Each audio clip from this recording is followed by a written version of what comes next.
There I stood, a visitor from another place and time.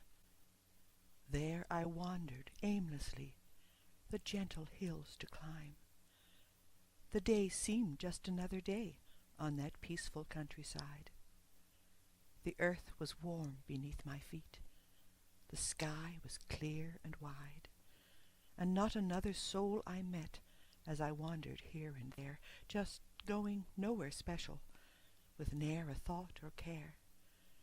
When something in the distance, a humming, reached my ear, I stood and listened, straining this tiny sound to hear.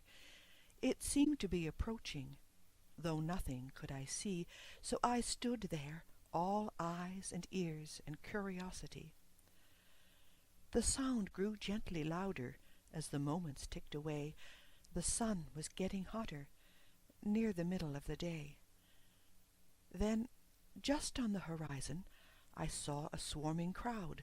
The noise, it seemed, was voices, and continued to grow loud. How nice, I thought, a picnic on this lovely springtime day. I wondered, if I asked them, if they would let me stay. So I sat down upon the grass to wait till they drew near, and mused myself with hungry thoughts of hot dogs and root beer. But from my peaceful musing I was suddenly alert. A shout, a cry of agony. Somewhere someone was hurt. Up to my feet I jumped, so startled was I by the cry, and realized, no picnic this. A man was soon to die. The crowd was led by soldiers, shining helmet, glinting sword. The noise was jeers and shouts and cries to crucify the Lord. And in the midst were gentle cries of those who loved him still, who could not understand that this should be the Father's will. I stood transfixed and speechless and paralyzed with fear. The angry crowd with loud abuse was drawing very near.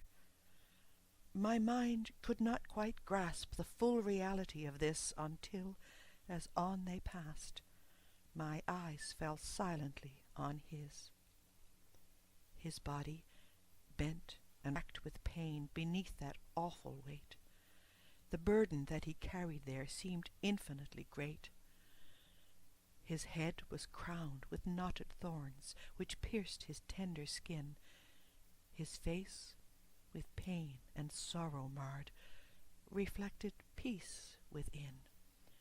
For in his eyes, my Lord, his eyes held hope and joy and love, no shame, no guilt, no fear, no hate, just hope and joy and love.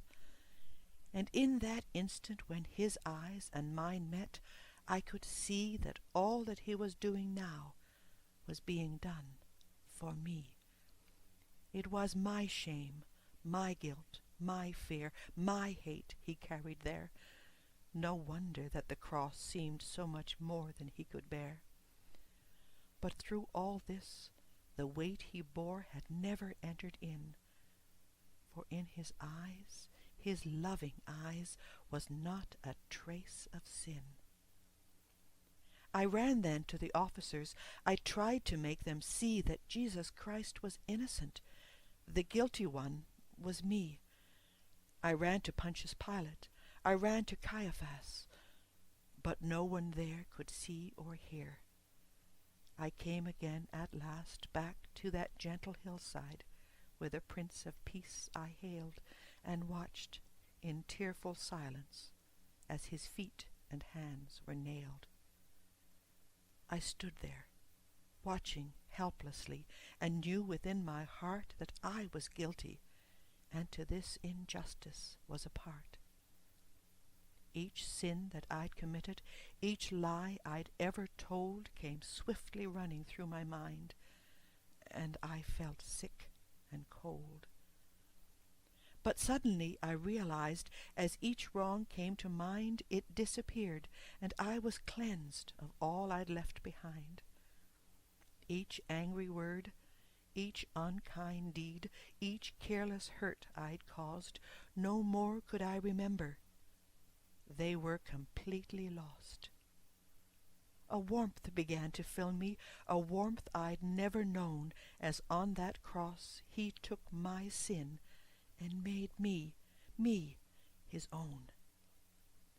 I looked into his eyes again as he hung on that tree and realized again that he had done all this for me. He looked at me again, for he alone could see through years, and smiled, reached down a bleeding hand to wipe away my tears. "Rejoice, my child," he seemed to say, "today is sin forgiven. I go now to prepare a place for you with me in heaven. For this is not the end.